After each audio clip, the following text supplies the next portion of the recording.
CM Dhami ने शादी नवरात्र की नवमी के पावन अवसर पर मुख्यमंत्री आवास पर विधि विधान से किया कन्या पूजन। सीएम ने नौ दुर्गा की प्रतीक 9 कन्याओं को तिलक लगाकर पूरे विधि विधान से कराया भोजन।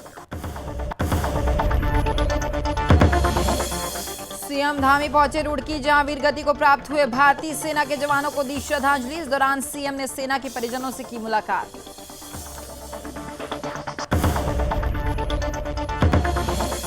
त्योहारों का सीजन हुआ शुरू। देहरादून में खाद्य सुरक्षा विभाग की पहल। त्योहारों को देखते हुए खाद्य सुरक्षा विभाग ने खाद्य पदार्थों के सैंपल लेने किए शुरू।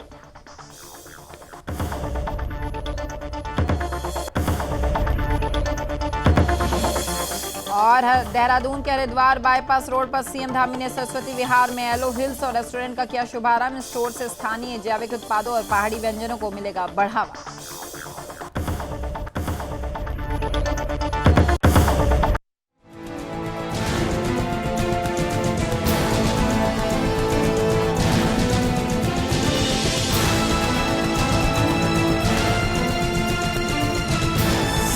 आप देख रहे हैं सुदर्शन न्यूज। नमस्कार, उत्तराखंड विशेष देख रहे हैं आप और मैं हूं आपके साथ स्मारिका ठाकरे। इस वक्त एक बड़ी खबर का रुख करेंगे। उत्तराखंड से निकलकर सामने आई, आपको बताएं कि उत्तराखंड में बेरोजगारी जो दर है वो अब कम हो चुकी है। उत्तराखंड में 2.1% बेरोजगारी दर घटी है। सितंबर में ये 4.1% थी। इस वक्त की बड़ी खबर आपको बता दें, उत्तराखंड में 2.1% बेरोजगारी दर घट चुकी है।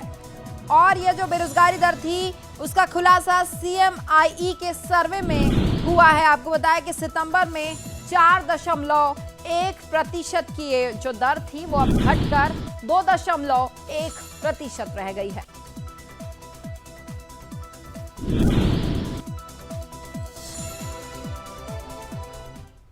तो बढ़ेंगे आगे। देश भर में शारदीय नवरात्र की धूम देखने को मिल रही है। इसी कड़ी में उत्तराखंड के मुख्यमंत्री पुष्कर सिंह धामी ने गुरुवार को शारदीय नवरात्र की नवमी के पावन अवसर पर मुख्यमंत्री आवास में विधि विधान से कन्या पूजन किया। इस दौरान उन्होंने 9 दुर्गा की प्रतीक 9 कन्याओं को तिलक लगाकर पूरे विधान से पूजा कराई। आपको ये बता दें कि सीएम धामी के साथ उनकी पत्नी भी मौजूद रहीं।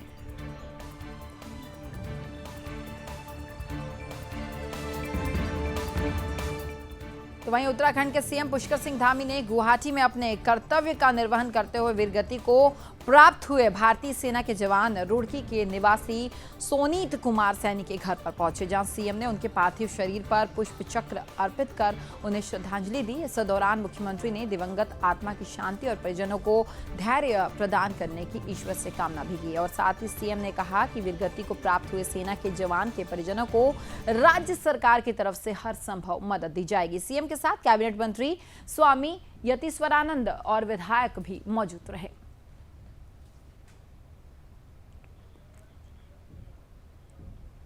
तो वहीं त्योहारों का सीजन अब शुरू हो चुका है। ऐसे में बाजारों में खाद्य पदार्थों में मिलावट के मामले आने भी शुरू हो गए हैं। खासतौर पर दूध से बनी मिठाइयों में मिलावट की खबरें अब मिलनी लगती है। कुछ दुकानदार अपने फायदे के लिए ऐसे खाद्य पदार्थ बेचते हैं जिससे लोगों को जिंदगी जो है वो खतरे में आ जाती है। त्योहारों के सीजन में लोगों के साथ खिलवाड़ नहीं कर सके, इसके लिए देहरादून में खाद्य सुरक्षा विभाग ने त्योहारों को देखते हुए खाद्य पदार्थों के सैंपल लेने अब शुरू कर दिए। इसके लिए टीम बनाकर अभियान भी शुरू कर दिया गया है। देहरादून के खाद्य सुरक्षा अधिकारी की माने तो त्योहारी सीजन में ऐसे लोग सक्रिय हो जाते हैं और देहरादून में मिलावटी खाद्य पदार्थों की आवाजाही भी बढ़ जाती है। इसी तरह के मिलावटी खाद्य पदार्थों को रोकने के लिए अभियान अब चलाया जा रहा है।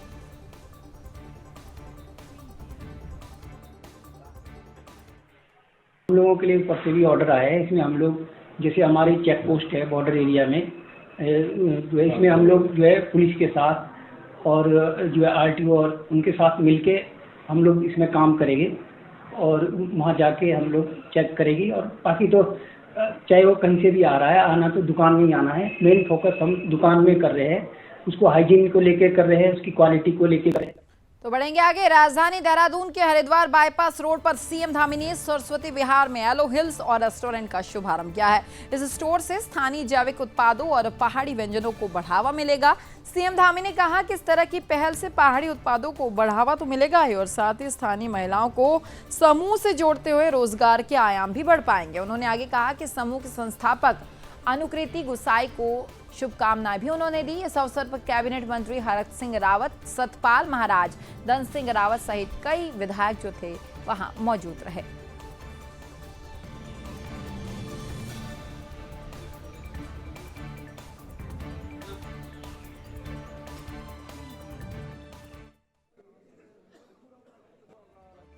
जो आज येलो हिल्स के नाम से जो स्टोर खुला है, साथ में रेस्टोरेंट भी है, ये निश्चित रूप से हमारे सभी उत्पादों को और उत्तराखंड की जो हमारी मूल जो उत्पाद हैं उन सभी उत्पादों को बढ़ाने के लिए बहुत अच्छा है।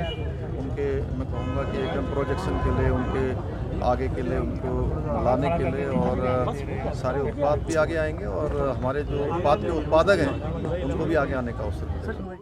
तो वहीं हरिद्वार के ज्वालापुर क्षेत्र में जिहादी खुलेआम सड़कों पर नकली नोटों का कारोबार कर रहे हैं। ये जिहादी नशे का सामान बेचने की आड़ में नकली नोटों का कारोबार काफी समय से चलाते आ रहे हैं। आप इस वीडियो में देख सकते हैं कि जिहादी अपने हाथ में गांजे की पुड़िया लिए हुए हैं और इसके पेट की जेब में 2500 की नोटें जो है वो उनकी गड्डियां रखी हुई है। जब इस जिहादी से इन नोटों के बारे में पूछा गया तो वो बातों को घुमाने लगा और खुद को पुलिस के लिए काम करने वाला बताने लगा। जिहादी देश की अर्थव्यवस्था को नुकसान पहुंचाने का काम कर रहे हैं और जो लोग तीर्थ स्थल पर घूमने के लिए आते हैं, ये लोग उनके हाथ जो हैं वो धोया करते हैं।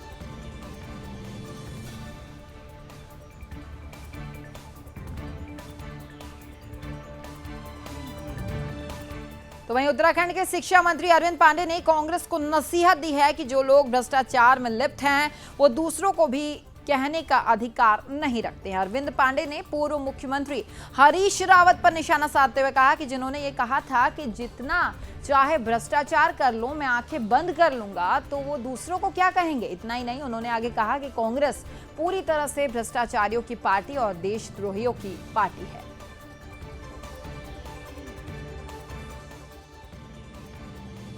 बिल्कुल, मैं ये बात कहना चाहूँगा भाई साहब आपसे कि सूप तो बोले बोले छलनियों को नहीं बोलना चाहिए। जो लोग इस प्रदेश के बहुत बड़ी व्यवस्था में बैठ के बोलते थे कि मैं अपनी आंखें मूंद लूँगा, मैं अपनी आंखों को बंद कर लूँगा, जिसको जो लूटना लूट ले, ऐसा आदमी क्या किसी को पुण्य और क्या किसी को पाप बोलेगा। और मैं कह सकता हूँ कि आज की जो कांग्रेस है, पूरी कांग्रेस ये भ्रष्टाचारी, देशद्रोही और पापियों का एक प्लेटफॉर्म है। बढ़ेंगे आगे। उत्तराखंड के श्रीनगर गढ़वाल में एक व्यक्ति का शव मिलने से इलाके में हड़कंप मच गया, जिसकी सूचना स्थानीय लोगों ने पुलिस को दी। तो वहीं मौके पर पहुंची पुलिस ने शव को कब्जे में लेकर पोस्टमार्टम के लिए अस्पताल भिजवा दिया है। तो वहीं श्रीनगर चौकी के इंचार्ज का यह कहना है कि व्यक्ति की मौत ज्यादा शराब पीने से पांव फिसलने से हुई है। मृतक का नाम सचिन बताया जा रहा है और मृतक की उम्र करीब 40 साल के आसपास बताई जा रही है। पुलिस परिजनों से संपर्क करने की कोशिश में लगातार जुटी है। फिलहाल पुलिस पूरे मामले की अब जांच कर रही है।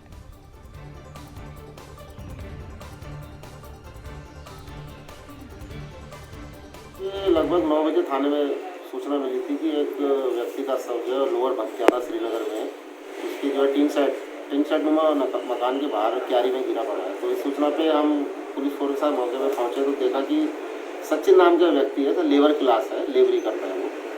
उसका बॉडी जो है क्यारी में गिरी पड़ी थी। तो शराब पीने का आदी था काफ़ी। आस पड़ोस के लोगों ने बताया कि ड्रिंक करने का ज़्यादा आदी था, हैबिचुअल था।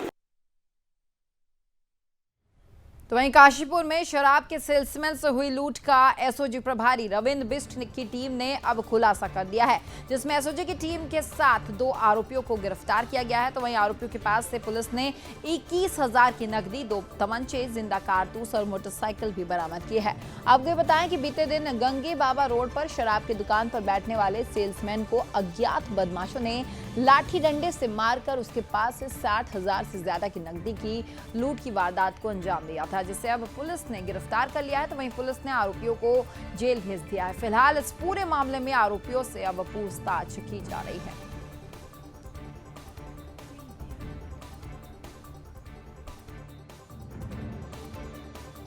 में एसओजी टीम द्वारा एक अच्छी कार्रवाई की गई, जिसमें 2 लोगों को, संदिग्ध लोगों को उन्होंने गिरफ्तार किया, जिसमें जिनके पास अवैध असले मिले थे।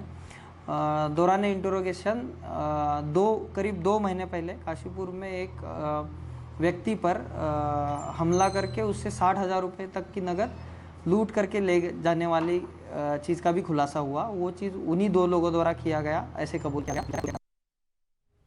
तो वहीं उधम सिंह नगर जिले में बढ़ती नशे की अवैध कारोबारी से युवा बर्बाद हो रहे हैं। नशे के सौदागरों की कमर तोड़ते हुए काशीपुर में नवनियुक्त बांसफोड़न चौकी प्रभारी गणेश भट्ट ने बांसफोड़ान चौकी का चार्ज संभालते ही एक नशा तस्कर को अब गिरफ्तार कर लिया है। आपको ये बताएं कि आरोपी के पास से 1 किलो 250 ग्राम चरस बरामद किया गया है। तो वहीं पुलिस ने मामला दर्ज कर आरोपी को अब जेल भेज दिया है। फिलहाल इस पूरे मामले में आरोपी से पूछताछ जारी है। इसी कड़ी में नशे पर लगाम लगाने के लिए जिले के कप्तान दलीप सिंह कुंवर ने ऐसे नशे के सौदागरों के खिलाफ पूरे जिले में सख्त कदम उठाने के निर्देश दिए हैं। जिले में नशे के विरुद्ध अभियान भी चलाया जा रहा है, जिसमें लगातार प्रशासन की तरफ से नशे के सौदागरों को पकड़कर जेल भेजा जा रहा है।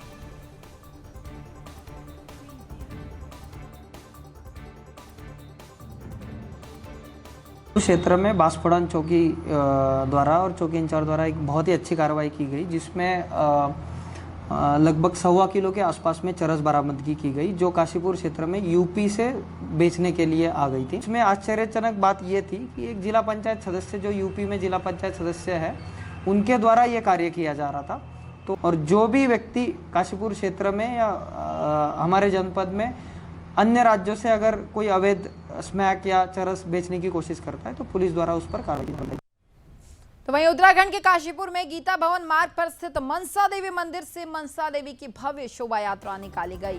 आपको ये बताएं कि शोभा यात्रा नगर के विभिन्न मार्गों से होकर गिरिताल स्थित चामुंडा मंदिर पहुंची। इस यात्रा में भारी संख्या में श्रद्धालु भी शामिल हुए। रास्ते भर श्रद्धालुओं ने शोभा यात्रा पर पुष्प वर्षा की। शोभा यात्रा के दौरान रास्ते में विभिन्न सामाजिक संगठनों, राजनीतिक दलों ने प्रसाद वितरण का स्टॉल लगाकर यात्रा में चल रहे लोगों को प्रसाद बांटा। तो वहीं मंदिर में पूजा अर्चना के बाद शोभा यात्रा वापस मनसा देवी मंदिर पहुंचकर संपन्न हुई।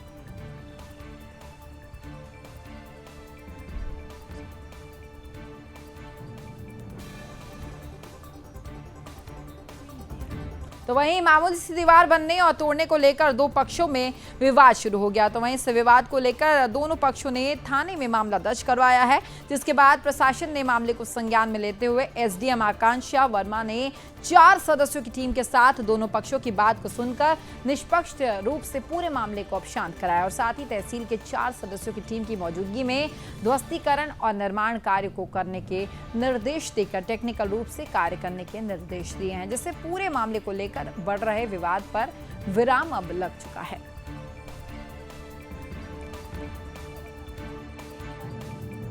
सर, मामला ये है कि हमारा मकान 117 साल पुराना है, बहुत गिराऊ अवस्था में था।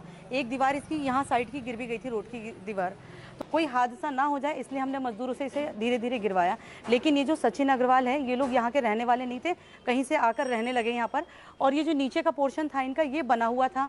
इन्होंने दुमंजला बनाया, तिमंजला बनाया। तिमंजले की इनकी अपनी दीवार है, नीचे की अपनी दीवार है। लेकिन जो दुमंजले की दीवार है, ये इनकी अपनी दीवार नहीं, ये सिर्फ हमारी दीवार पे प्लास्टर करके उसी से काम चला रहे हैं। देखिए, दोनों पक्ष जो हैं उनके बगल बगल में घर बने हुए हैं और जो दीवार है घर की वो एक ही है और लेंटल तक जो दीवार है वो पूरी एक ही है। इसलिए कारण जो दूसरा पक्ष है वो अपना नया घर बनाना चाह रहा है, जिसके कारण जो एक और पक्ष है वो चाहता है कि उसका जो मकान है उसको बिना क्षति पहुंचाए दूसरा अपना काम करे। तो इसको संज्ञान में लेते हुए एक समिति गठित कर दी गई है, जिसमें हमारे एई प्राधिकरण जो हैं वो अध्यक्ष हैं। तो वहीं मसूरी में भारतीय युवा कांग्रेस की तरफ से राष्ट्रीय स्तरीय भाषण प्रतियोगिता के तहत प्रवक्ता चयन की शुरुआत 17 अक्टूबर को देहरादून से की जाएगी। इसी कड़ी में युवा कांग्रेस के प्रदेश प्रवक्ता आरुषि सुंदरियाल ने पत्रकार वार्ता कर इस बारे में जानकारी दी है। इस दौरान कांग्रेस की प्रदेश प्रवक्ता ने कहा कि देश में बढ़ती महंगाई, बेरोजगारी, भ्रष्टाचार को लेकर पूरे देश में भाषण प्रतियोगिता आयोजित कराई जा रही है, जिसमें सभी क्षेत्र के युवा प्रतिभाग करने वाले हैं और अपने विचार भी वो व्यक्त करेंगे। और साथ ही उन्होंने कहा कि भाषण प्रतियोगिता में 5 सबसे श्रेष्ठ वक्ताओं को चुना जाएगा, जिनको कांग्रेस के प्रवक्ता की जिम्मेदारी सौंपी जाएगी।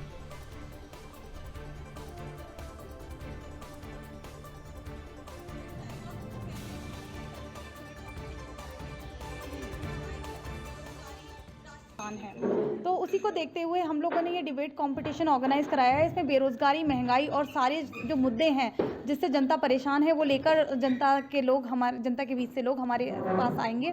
और 17 अक्टूबर को ये कार्यक्रम हमने देहरादून के कांग्रेस भवन में रखा है, जिसमें जो है हम 5 प्रवक्ता जिला के लिए चुनेंगे, जिसके बाद आगे वो प्रवक्ता जो जिले से चुने जाएंगे वो स्टेट लेवल पर और नेशनल लेवल पर भी प्रवक्ता के चयन के लिए डिबेट कॉम्पिटिशन हम लोग आगे भी ऑर्गेनाइज करवाएंगे। तो वहीं मसूरी नगर पालिका क्षेत्र के अंतर्गत बूचड़खाने में अंग्रेजों के जमाने से स्थापित घोड़ा स्टैंड पर कब्जा किए जाने को लेकर क्षेत्र के ग्रामीणों ने जमकर हंगामा किया। इस बीच क्षेत्रीय जनप्रतिनिधि सुशील अग्रवाल और ग्रामीणों के बीच जमकर तू-तू मैं भी हुई। ग्रामीणों ने यह आरोप लगाया कि नगर पालिका प्रशासन अपने निजी स्वार्थ के लिए स्टैंड पर कब्जा कराकर आंगनवाड़ी खोलने की योजना बना रही है, जो बिल्कुल भी बर्दाश्त नहीं किया जाएगा। तो वहीं ग्राम प्रधान गोविंद रौछेला ने बताया कि बूचड़खाने के आसपास करीब 1 दर्जन गांव है, जहां के लोग अपने घोड़े की मदद से सामान मसूरी लाते हैं और ले जाते हैं। ऐसे में बूचड़खाने क्षेत्र में घोड़ा स्टैंड बनाया गया था, जहां पर ग्रामीण अपने घोड़े को रखते थे और वहां पर आराम भी करते थे। तो वहीं क्षेत्रीय जनप्रतिनिधि सुशील अग्रवाल ने कहा कि बूचड़खाने में पार्किंग का निर्माण चल रहा है। ऐसे में पूर्व में जिस जगह पर आंगनवाड़ी संचालित की जाती थी, जिसको तोड़ा जाना है, ऐसे में कुछ समय के लिए आंगनवाड़ी को घोड़ा स्टैंड पर शिफ्ट किया जा रहा है, परंतु ग्रामीणों ने इसका पुरजोर विरोध किया है, जिसके बाद घोड़ा स्टैंड पर आंगनवाड़ी को नहीं शिफ्ट किया जाएगा।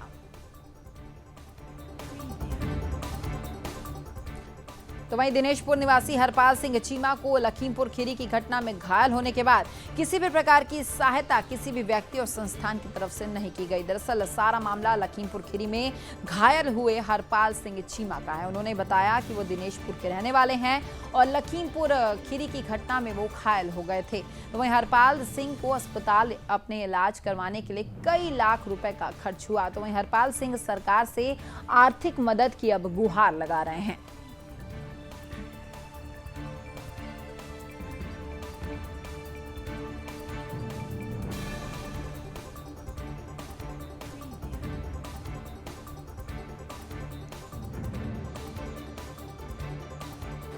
हमें अभी तक कोई सहायता नहीं दी गई है।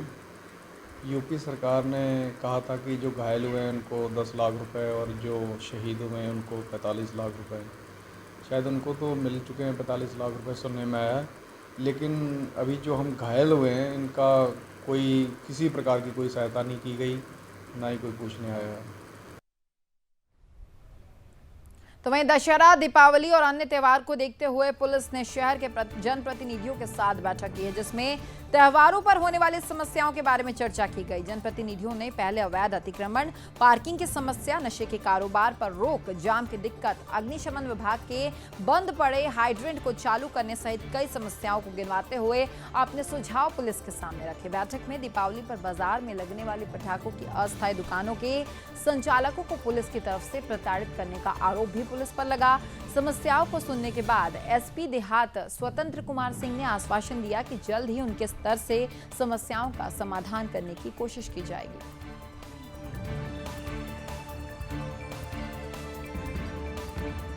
देखिए, ये त्योहारी सीज़न को लेके इनको इनसे वार्ता भी करनी थी और इनके सजेशन भी लेने थे। इनसे बहुत सारे सजेशन मिले हैं जो वैल्यूएबल सजेशन है कि पार्किंग कहाँ होनी चाहिए। मेनली जो ऋषिकेश की प्रॉब्लम है वो ट्रैफिक की प्रॉब्लम है, जो मेन प्रॉब्लम है हमें अतिक्रमण और ट्रैफिक। तो अतिक्रमण पे भी इनसे सहयोग की उम्मीद की गई और जो इनके द्वारा पॉजिटिवली बोला गया कि हाँ हम लोग सहयोग करेंगे। तो वहीं डेंगू और मलेरिया की रोकथाम पर की चर्चा। उत्तराखंड के ऋषिकेश में मेयर अनीता ममगाई ने नगर निगम कार्यालय में सफाई निरीक्षकों और हवालदारों के साथ की है। इस बैठक में मेयर ने डेंगू और मलेरिया से निपटने के लिए निगम के सफाई कर्मचारियों को मुस्तैद रहने के निर्देश दिए और साथ ही मेयर ने कहा कि सभी 40 वार्डों में नियमित फॉगिंग, लार्वानाशक दवाओं का छिड़काव, नाली निकालने और सफाई की व्यवस्था सुनिश्चित की जाए। तो वहीं अनीता ममगाई ने आगे कहा कि शहरवासियों को डेंगू और मलेरिया से निजात दिलाने के लिए नगर निगम प्रशासन पूरी तरह से गंभीर है। इतना ही नहीं, उन्होंने आगे कहा कि डेंगू मलेरिया की रोकथाम के लिए साफ सफाई, मच्छरमार दवाई के लिए स्प्रे करने के लिए अधिकारियों को आदेश भी दिए गए हैं। बैठक में पार्षद, सफाई निरीक्षक, हवालदार भी मौजूद रहे।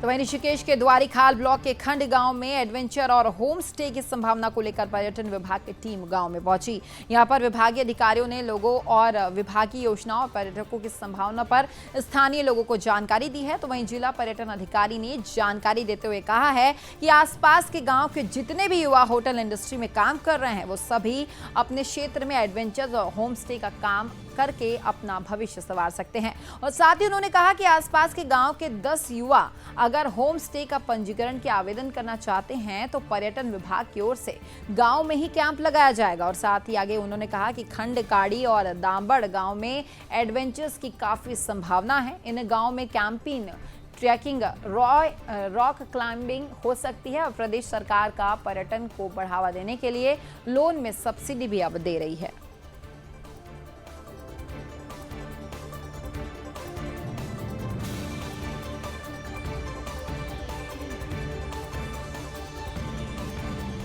तो वहीं सितारगंज में आगामी बरसात के मौसम को लेकर क्षेत्र की नदियों में जल भराव से नगर क्षेत्र को कोई नुकसान नहीं हो, इसको लेकर प्रशासन की तरफ से अभी से तैयारियां शुरू कर दी गई है। एसडीएम तुषार सैनी की तरफ से राजस्व, सिंचाई और वन विभाग की टीमों के साथ सिडकुल शक्ति फार्म के बीच से होकर बहने वाली सूखी नदी का निरीक्षण किया गया और जहां जहां नदी में जल भराव के कारण क्षेत्र को नुकसान हो सकता है उसका जायजा लेते हुए बरसात से पहले रिवर ट्रेनिंग के माध्यम से नदी की सफाई को लेकर मुआयना किया गया। आपको ये बताएं कि हर साल बरसात के मौसम में नदी का जल स्तर बढ़ने से शक्ति फार्म क्षेत्र के कई इलाके जलमग्न हो जाते हैं। इससे लोगों को भारी परेशानियों का सामना करना पड़ता है। तो वहीं नदी की सफाई होने से क्षेत्र को, नदी में जल भराव होने पर क्षेत्र को सुरक्षित किया जा सकता है।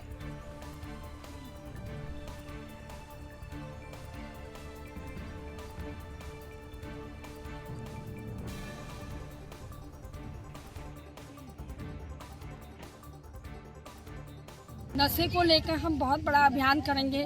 घर घर में बच्चे और पति लोग हमारे बर्बाद हो चुके हैं इनके, और नशे के उसमें लिप्त हैं। और बड़े बड़े मंत्रियों की मिली भगत से, शासन प्रशासन की मिली भगत से नशा इसमें गांव के घर तक सप्लाई हो रहा है और महिलाएं बर्बाद हो गई हैं। उनके घर में खाने के लिए नहीं है, रोज कलेश होता है, लड़ाई होती, झगड़ा होता है। और इस प्रकार इस सरकार की नाक के नीचे जो यहाँ के विधायक हैं उनकी नाक के नीचे, शासन प्रशासन की नाक के नीचे ये गोरख धंधा हो रहा है। तो बढ़ेंगे आगे। टिहरी के एक निजी कंपनी में कार्य कर रहे पेटी कॉन्ट्रैक्टर अपने भुगतान को लेकर 1 अक्टूबर से धरना प्रदर्शन जारी किया उन्होंने, जिसकी सूचना मिलते ही मौके पर पहुंची तहसीलदार रेणु सैनी ने कॉन्ट्रैक्टर्स को समझाने का प्रयास किया, लेकिन बावजूद इसके वो अपनी मांग को लेकर लगातार अड़े हुए हैं। तो वहीं कोटेश्वर पावर ग्रिड के प्रबंधक डीपी सिंह ने कहा कि कॉन्ट्रैक्ट पर हम एक्शन ले सकते हैं। इसके अलावा पेटी कॉन्ट्रैक्ट ठेकेदार विनोद चौहान का यह कहना है कि कोस्टल कंपनी ने हम लोगों का करोड़ों रुपए का भुगतान किया जाना है, लेकिन कोई भी जो है 4 महीने से अप्लाई नहीं आया है, एप्लीकेशन नहीं आया है और ना ही उनकी तरफ से कोई भुगतान किया गया है। और साथ ही उन्होंने चेतावनी देते हुए कहा कि सब्जी वाला, राशन वाला, गरीब मजदूरों का जब तक भुगतान नहीं होता है तब तक ये धरना प्रदर्शन लगातार जारी रहेगा।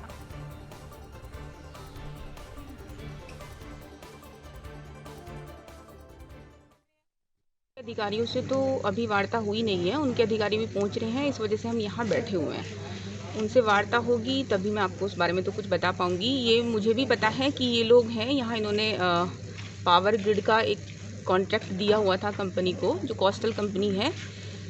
तो हाँ, कोस्टल है ना, कोस्टल कंपनी है। तो कोस्टल कंपनी ने इन लोगों को हायर किया। अलग अलग तरीके के ये लोग हैं, किसी ने मटेरियल सप्लाई किया।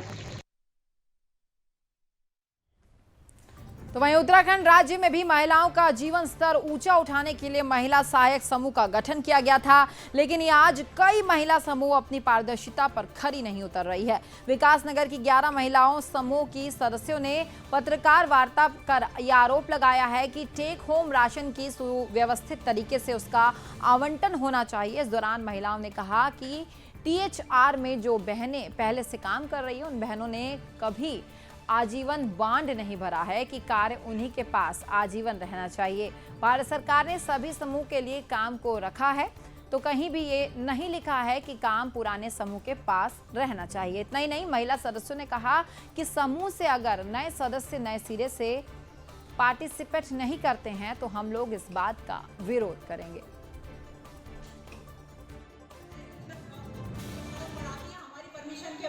हमारे जो टीम है, मेरी टीम है, उन कुछ हमारी प्रॉब्लम्स रेज हुई हैं उस बारे में है। जैसे THR का मुद्दा है और कैंटीन, अम्मा कैंटीन का मुद्दा है और सक्रिय महिलाओं का मानदेय से रिगार्डिंग। ये बताएं क्या क्या THR का, जैसे अभी THR का सभी बहनों के लिए दरवाज़ा खुल गए हैं, शासन प्रशासन ने खोले हैं, उसका धन्यवाद है।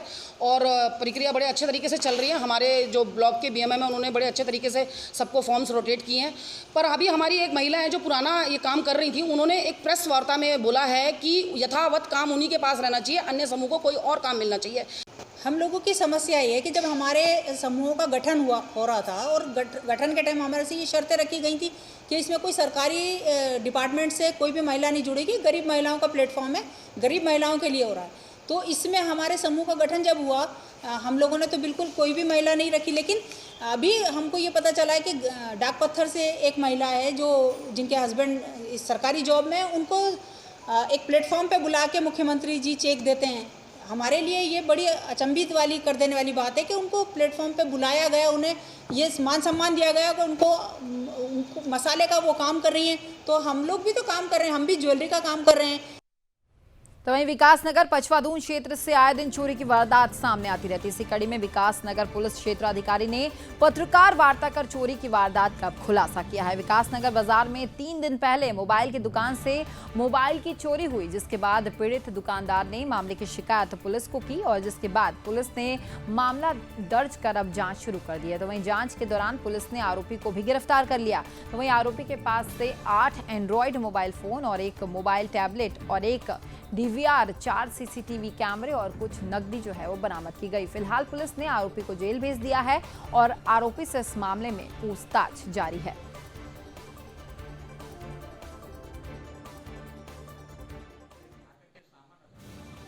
इसी महीने की 10/11 की रात में कस्बा विकासनगर में एक शॉपिंग कॉम्प्लेक्स है, उसके अंदर चोरी हो गई थी और इस चोरी के अंदर कुछ मोबाइल फ़ोन, DVR और कैमरे चोरी हो गए थे। तो इस संबंध में थाना विकासनगर पर अभियोग पंजीकृत है, जिसके संबंध में खोजबीन की जा रही थी और इसी खोजबीन के दौरान एक अभियुक्त जावेद उर्फ अंडा।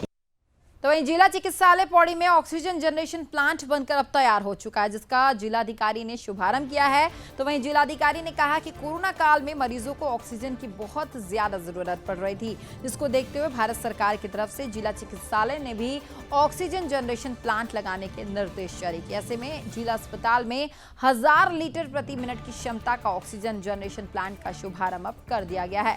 इस प्लांट के तैयार होने के बाद आसपास के इलाकों में रहने वाले जरूरतमंद लोगों को आसानी से अब ऑक्सीजन मिल पाएगी।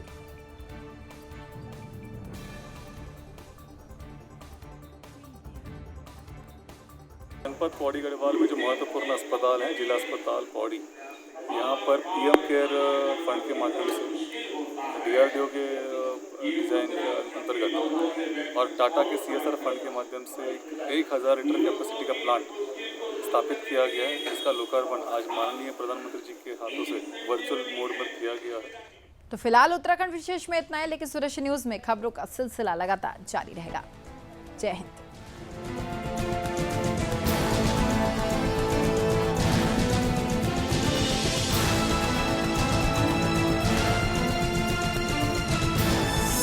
आप देख रहे हैं सुदर्शन न्यूज।